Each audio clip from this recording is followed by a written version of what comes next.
23차 시 서구의 침략에 맞서다 병인양요와 식민양요에 대해서 수업을 진행하도록 하겠습니다. 학습 목표는 서구의 강의 침략적 접근에 대한 조선의 대응을 설명할 수 있다입니다. 내용은 천주교 박해와 병인양요, 제너럴 쇼먼 사건과 식민양요입니다. 서구의 침략에 맞서다. 교과서 93쪽입니다. 서울로 들어가는 길목의 강화도 초지지는 19세기 후반 미국, 일본과 격전을 벌였던 곳으로 유명하다. 초지진에는 포탄 자국이 선명하게 남아있는 400여 년 된 소나무가 이렇게 한 그루 있습니다. 이 포탄 자국은 1872년 미국 해군이 조선의 통상을 요구하며 초진에 포격을 가해서 당시에 생긴 거죠. 어떤 사건? 신미년의 미국의 침입. 신미양요 때 관련된 내용이다. 그러면 서양 세력의 접근에 대해서 조선은 어떻게 대응했을까? 봅시다. 천주교 박해와 병인양요. 제2차 아편전쟁 이후에 러시아가 연해주를 차지하게 돼요. 중국으로 청으로부터 연해주를 얻어서 2차 아편전쟁 때 베이징 조약을 체결하는 것을 중대한 대가로 청으로부터 받았는데 결국 이제 조선과 국경을 접하게 됩니다. 그래서 조선에서 이제 위기의식이 높아졌죠. 당시 집권자인 흥선대원군은 프랑스 선교사를 통해서 누구를요? 프랑스 세력을 끌어들여서 오랑캐는 오랑캐로 제압해야 되겠다는 이의제기라는 방식으로 러시아를 견제하려고 했죠. 러시아의 남하를 막으려 했으나 뜻대로 되지 않았다. 프랑스와의 의사소통 과정에서 제대로 되지 않자 이러한 상황에서 양반 흥선대원군을 견제하던 세력들이 당시에 천주교를 금지하라는 목소리를 높입니다. 흥선대원군은 이런 상황에서 프랑스 선교사들과 수많은 신자를 처형하라고 하는 명령을 내리게 되죠.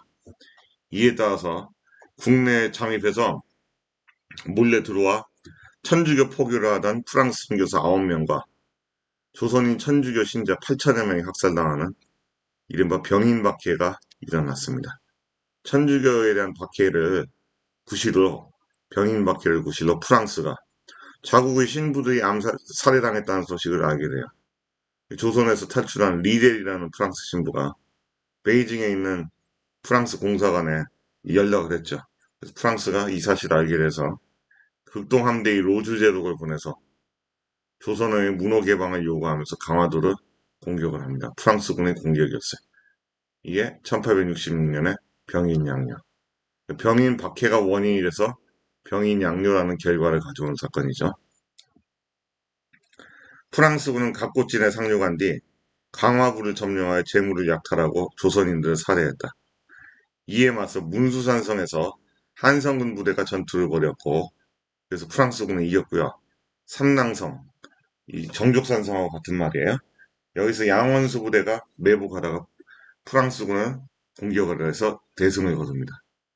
그래서 이 두 전투로 조선군의 저항으로 사상자가 크게 생긴 프랑스군이 강화도에서 퇴학하게 됩니다.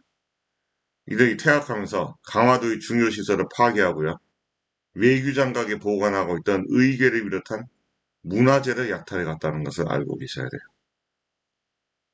병인양요를 계기로 흥선대원군은 통상수교 거부 정책과 천주교 신자에 대한 박해를 더 강화했죠. 의궤는 여기 세계 기록 유산으로 기록된 거죠. 조선 왕실의 혼례도 비롯한 왕실 의례 행사 이거 기록한 의궤입니다. 이게 최근에 2011년에 이게 돌아왔죠. 뭡니까? 프랑스가 다시 완전 반환한 게 아니라 영구 임대 조건으로 한국에 돌려보냈던 것이 이제 의궤입니다. 그래서 내용 정리는 이와 같이 정리하시면 되겠죠. 그다음 제네럴 셔머 사건과 신미양요. 교과서 94쪽 내용입니다.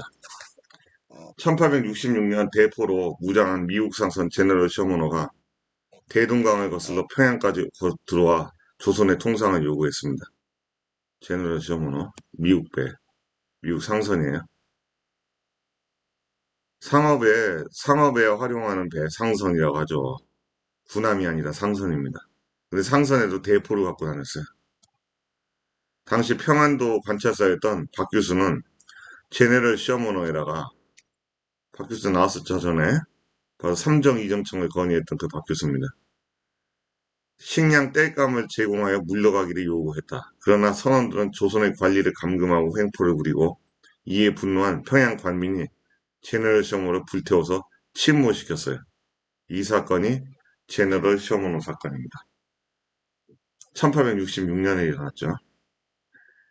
한편 중국에서 활동하던 독일 상인 오페르트가 조선에 들어와 몇 차례 통상을 요구했으나 거부당하자 오페르트는 프랑스 선교사, 미국 자본가의 지원을 받아 흥선대원군 아버지인 남현군의 묘를 도굴하려고 했어요. 이게 오페르트 도굴 미수 사건입니다. 주민들 저항으로 도굴에 실패했으나 이 사건으로 조선에서 서양 세력에 대한 반감과 경계심이 더욱 높아졌죠. 왜 도굴을 하려고 그랬을까요? 흥선대원군 아버지의 묘를 파헤쳐가지고 시신을 이걸 담보로 해서 흥선대원군에게 흥정을 하려고 한 겁니다. 문호를 개방시키려고 한 거죠. 말도 안 되는 이 수작이죠. 충효를 중요시 여기는 효를 중요시 여기는 이 조선에서 어? 이런 이제 부모의 시신의 묘를 타치를 해가지고 어? 또 뭡니까 또 여기 보물도 또 뺏어가려고 했다는 거죠. 그래서 이런 저기 흥정을 요구해오는 이런 서양 세력에 대해서 짐승반도 못한 놈들이라는 반감이 더 커지는 결과를 가져왔던 거죠. 미국은 제너럴 쇼머너 사건을 구실로 해서요. 군함과 병력을 동원해서 강화도를 공격합니다. 제너럴 쇼머너 사건이 원인이 돼서 바로 신미양요가 일어난 거죠. 로저스 제독이 이끄는 미국의 함대는 초지진과 덕진진을 점령하고 광성보를 공격을 했어요. 이때 광성보에서 어제현 등이 이끄는 조선의 수비대가 격렬하게 저항을 했으나 결국 광성보는 함락되고 어제현 장군도 전사를 했습니다. 그럼에도 불구하고 흥선대원군이 통상수교 협상에 응하지 않자 미군은 결국 성과 없이 퇴각하고 맙니다. 이렇게 두 차례 양요를 겪으면서 흥선대원군은 통상수교 거부 정책을 널리 알리기 위해서 전국 각지에 척화비를 세웁니다. 척화비 왼쪽에 나오죠.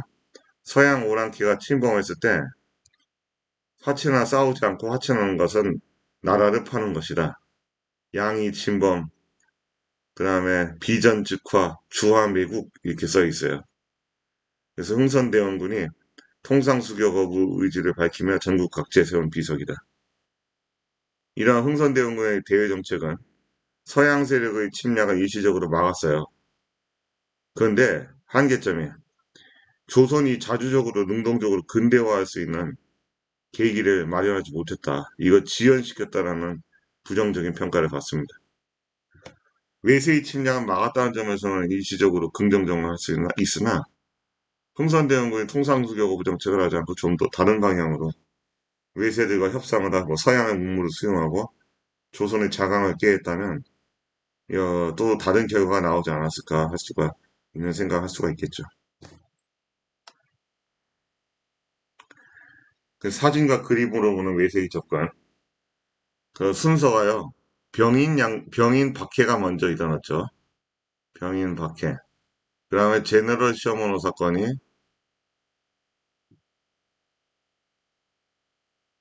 있었고, 그 다음에 병인 양요가 일어납니다. 그 다음이 오페르트 도굴 사건. 그 다음에 신미양요. 그 다음에 척화비가 세워지는 거예요.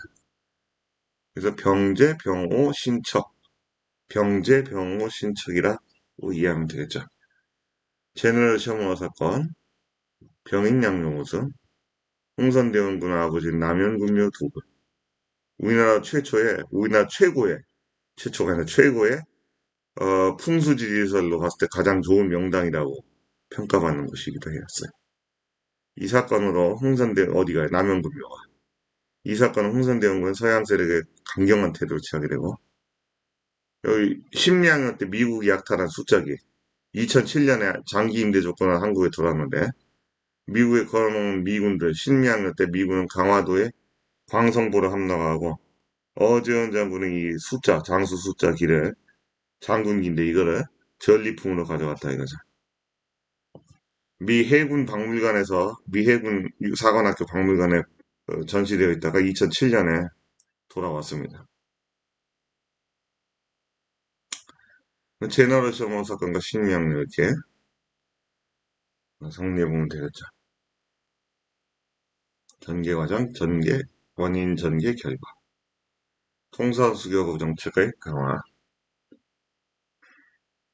교과서 95쪽은 서구 열강의 공격에 맞선 자료 1번은 프랑스군의 공격, 바로 병인양요가 되겠고요.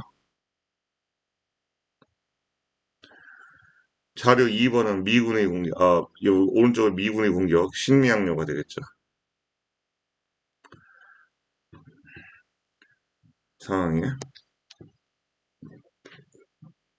당시 조선군이 얼마나 용감하게 싸웠는가를 그리피스의 은자의 나라 한국이라는 책에서 기록을 하고 있죠. 광성보 전투 때의 모습. 그럼 자료 2번은 흥선대원군이 관료에게 보낸 문서. 바로 통상수교 거부 정책을 알 수가 있죠.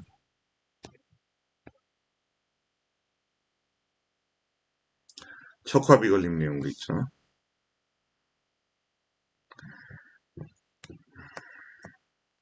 1번 자료 1의 사건이 일어나게 된 배경. 병인양요는 프랑스가 병인박해를 구실로 강화도로 공격하면서 일어났다. 신미양요는 미국이 제너럴 셔머 사건을 구실로 군함과 병력을 동원하여 강화도를 공격하면서 일어났다. 자료 2를 읽고 흥선대원군이 실시한 대외정책의 방향을 서술해보자. 흥선대원군은 서양과의 화친을 금지하고 교육을 막으려는 통상수교 거부 정책을 실시했죠. 3번 자신이 흥선대원군이라면 어떤 대외정책을 펼쳤을지 토론 후 아래표를 완성해 봅시다. 지금 자료와 같이 이렇게 해볼 수가 있겠죠. 토론 전에 통상수교 거부 정책을 했다면 예상 결과 조선 열강의 문호를 개방하고 통상할 준비가 부족하니 개방을 통한 통상보다 통상을 막은 상태에서 내부적으로 발전을 기해야 한다. 근데 토론 전에 또 통상 정책을 해야 된다. 이유. 토론 후 조선이 개국 통상의 준비가 부족하더라도 우선 통상을 해서 외국의 문물을 받아들여 부족한 점을 보완하는 것이 필요하다. 다만 통상으로 인한 급격한 변화로 부작용이 발생하지 않도록 외국과의 협약을 맺어야 할 것이다. 이렇게 정리해 볼 수가 있겠죠. 스스로 매듭 짓기 제1차 아편전쟁에 들어가면 되겠고요. 그다음 미일 허친조약, 신미양요가 들어가면 되겠습니다. 확인학습 1번 제너럴 셔먼호 사건이 되고요. 2번은 척화비. 이 3-1번은 흥선대원군이 천주교 신자를 처형한 사건은 미국이 들어온 게 아니죠. 프랑스 함대가 들어왔죠. 강화도에 침입한 프랑스군은 퇴학하면서 외교장과 문화재를 약탈해 갔죠. 맞습니다. 뭐가 되죠?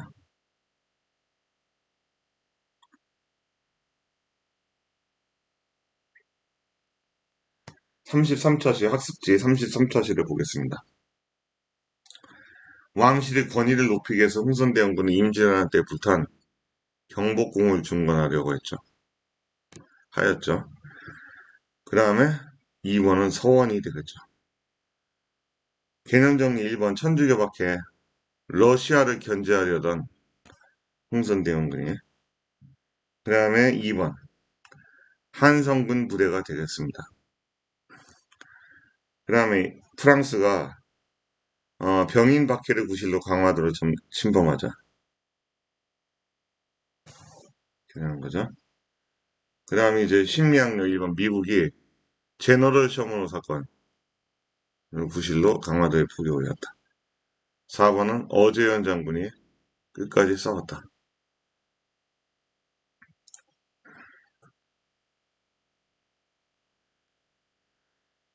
자료학습 2번은 미국은 제너럴 셔먼호 사건을 구실로 어디를 침략했죠? 강화도를 침략했으나 조선의 저항 거센 저항에 물러났다.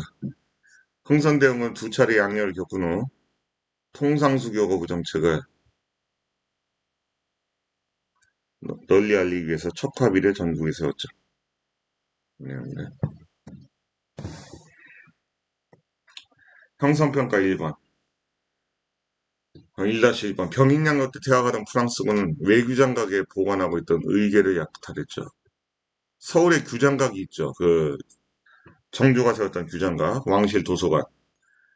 그 이 규장각의 바깥 규장각이라는 뜻이에요. 외교장각 강화도에 혹시 전란에 대비해서 임시적으로 백업으로 만들어 놓은 것이죠.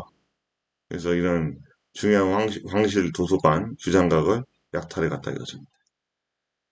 그 다음에 신미양요 때 어제은이 이끄는 수비대가 광화도 광성보에서 미군에 맞서 결사적으로 싸웠다. 흥선대원군은 1-3번 척화비를 세웠다. 2번 다음 사건에 대한 설명으로 옳은 것은 한성군 부대가 문수산성에서 프랑스군을 막아낸 건 병인양요죠. 사건 직후 척화비가 세워진 건 신미양요 직후에 한 거죠. 병인 박해는 병인양요의 원인입니다. 그 병인 박해 일어난 계기가 된 건 아니죠. 진술이 틀렸고. 삼정의 문란 관련이 없죠. 임술농민봉기가 원인이죠. 임술농민봉기가 결과입니다. 삼낭성에서 양원수 부대가 프랑스군을 물리쳤다. 정족산성에서 물리쳤죠. 사건 처리 강화도에서 강화도 조약이 체결됐다. 이거는 다음 단원에서 나오는 운요 사건이 되겠습니다. 3번 기억에 들어갈 내용으로 옳은 것은 미국은 1871년 강화도를 침략하였다. 어떤 사건은? 제너럴 셔머 사건은 구실러. 4번이 답이 되겠습니다. 그 다음에 척화비에 대한 설명으로 옳은 것. 신미양요가 일어나는 데 영향을 줬다. 신미양요가 끝나고 난 다음에 세웠잖아요. 신미양요 직후에. 그래서 틀렸고요. 서양 세력 배척글이 담겨져 있죠. 개화파는 서양 문물을 수용하자는 입장을 개화파라고 합니다. 그래서 이 주장을 뒷받침한 거 오히려 반대했겠죠. 뒤에 나오는 위정척사파들이 오히려 이 비석이 나타난 주장을 뒷받침을 해요. 위정척사. 리을이 답이 되죠. 흥선대원군의 통상수교 거부 의지를 널리 알렸다. 답은 4번이 답이 됩니다. 다음 시간에는 중국과 일본이 근대화를 추진하다에 대해서 살펴보도록 하겠습니다. 수고하셨습니다.